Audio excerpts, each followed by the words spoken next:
नमस्कार। आज हम बात करेंगे नेहरू और गांधी की एक तुलनात्मक अध्ययन करेंगे, जिसमें हम देखेंगे कि नेहरू जी और गांधी जी के विचारों में किस तरह से आर्थिक विचारों को लेकर मतभेद था, पर फिर भी वो दोनों ने एक साथ आगे बढ़े और हम आज उनका तुलनात्मक विवेचन करते हैं। मैं डॉक्टर सुलोचना मीना, सह आचार्य अर्थशास्त्र, राजकीय महाविद्यालय टोंक। आधुनिक भारतीय आर्थिक विचारों के अंतर्गत हम देखते हैं जो सबसे महत्वपूर्ण है गांधी व नेहरू के आर्थिक विचार। नेहरू के व्यक्तित्व व विचारों पर गांधी जी के सानिध्य का व्यापक असर पड़ा। गांधीवाद के अनेक मौलिक तत्वों से असहमति रखते हुए भी नेहरू गांधी के अनुयायी थे।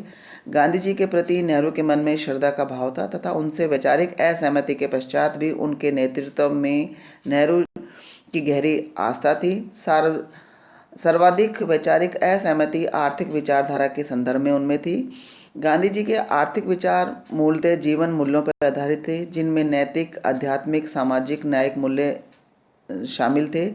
आर्थिक दर्शन के आधार पर सत्य और अहिंसा जैसे तत्व थे।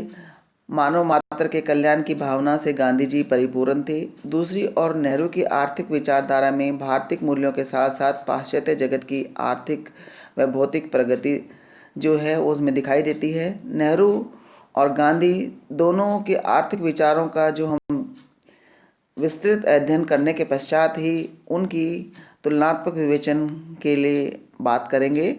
अब हमने उनका विस्तृत अध्ययन हमारे पुराने जो वीडियो थे उनमें हमने नेहरू और गांधी के जो आर्थिक विचार थे उनके बारे में विस्तृत अध्ययन करा और अब हम उनका तुलनात्मक विवेचन करते हैं। तुलनात्मक विवेचन में हम देखते हैं कि नेहरू जी और गांधी जी ने किस तरह से अपने विचार जो हैं वो दिए हैं।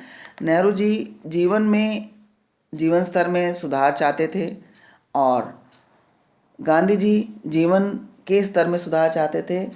नेहरू ने जीवन स्तर में सुधार पर बल दिया, जबकि गांधी ने जीवन के स्तर पर में सुधार पर बल दिया। गांधी जी के जीवन के स्तर में आध्यात्मिक और सामाजिक मूल्य शामिल थे। नेहरू जी का मत था कि हमें पूर्व और पश्चिम के मध्य किसी प्रकार का भेद करने की कोई आवश्यकता नहीं है, जबकि गांधी जी पाश्चात्य जो भौतिकवादी प्रगति के प्रबल विरोधी थे। और इस तरह से हम देखते हैं नेहरू जी का दृष्टिकोण अधिकतम उत्पादन की प्राप्ति पर आधारित था और उन्होंने उत्पादन व रोजगार दोनों में से उत्पादन को प्राथमिकता प्रदान की थी, जबकि गांधी जी की दृष्टि में रोजगार जो था वो सबसे अधिक था। वो ही कहते थे, उन्होंने न्यूनतम आवश्यकता पर जोर दिया और रोजगार पर जोर दिया।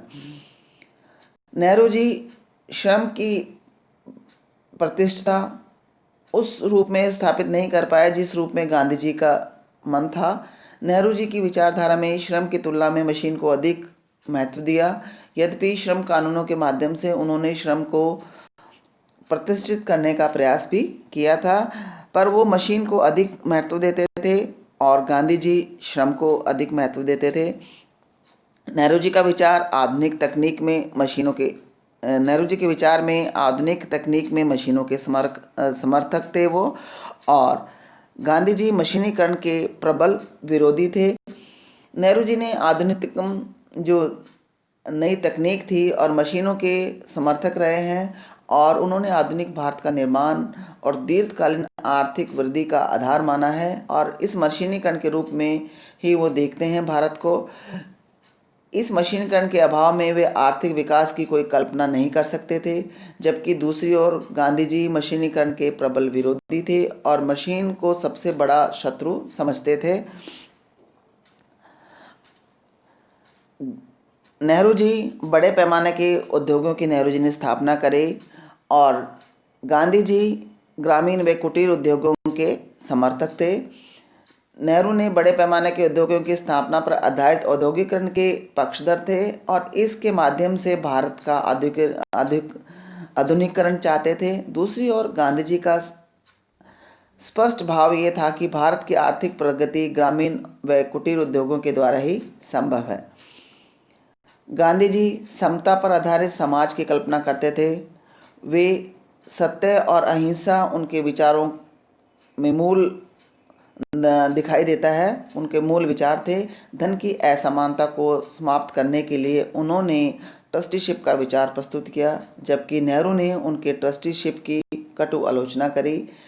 उन्हीं के शब्दों में, यदि ट्रस्टीशिप के विचारों में कुछ है तो हम ब्रिटिश सरकार के इस दावे को क्यों विरोध करते हैं कि ब्रिटेन भारत का ट्रस्टी है, ऐसा वो मानते थे। गांधी जी ने उत्पत्ति के साधनों पर सरकारी नियंत्रण को उचित नहीं माना, किंतु नेहरू की विचारधारा समाजवाद से प्रभावित थी।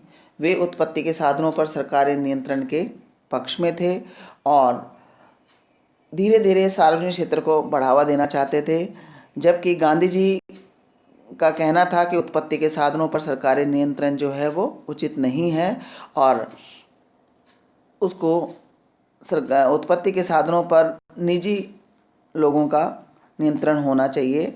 और इस तरह से गांधी जी प्रत्येक दृष्टि से भारत को आत्मनिर्भर बनाना चाहते थे, लेकिन नेहरू जी का विचार था कि विश्व में कोई भी राष्ट्र अपने आप को आत्मनिर्भर बनाने का दावा नहीं कर सकता, क्योंकि वर्तमान युग जो है वो परस्पर अंतर्राष्ट्रीय निर्भरता का युग है। हमें अंतर्राष्ट्रीय निर्भरता पर निर्भर रहना पड़ता है। हम आत्मनिर्भर अकेला कोई भी देश जो है वो नहीं बन सकता। गांधी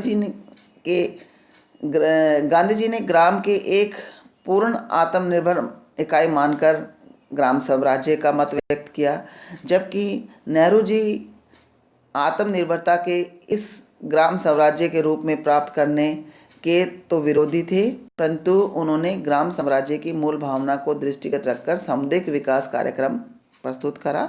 जहाँ पर गांधी जी ने ग्राम स्वराज्य का मत व्यक्त करा, वहाँ पर नेहरू जी ने सामुदायिक विकास कार्यक्रम पर जोर दिया।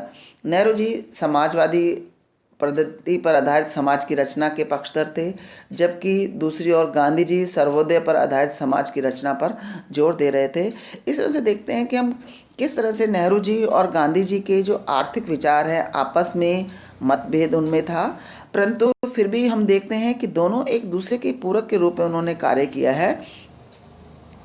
नेहरू जी गांधी जी से कई विचारों पर, आर्थिक मुद्दों पर आपसी मतभेद होते हुए भी वो गांधी जी के समर्थक रहे हैं और उन्होंने गांधी जी के हर विचार पर अपना जो है उनका सम्मान किया है और आपस में गांधी जी उनके आदर्श थे। और इस तरह से जब हमने उनका तुलनात्मक विवेचन करके देखते हैं तो पता चलता है कि विचारधारा बहुत भिन्न थी, परंतु फिर भी उन्होंने एक दूसरे के सहयोग के साथ भारत के विकास के लिए अपना योगदान दिया और उनके भारत के विकास में अपने आर्थिक विचारों के द्वारा राष्ट्र का निर्माण किया। उम्मीद करती हूँ आप सबको समझ में आ गया होगा। धन्यवाद।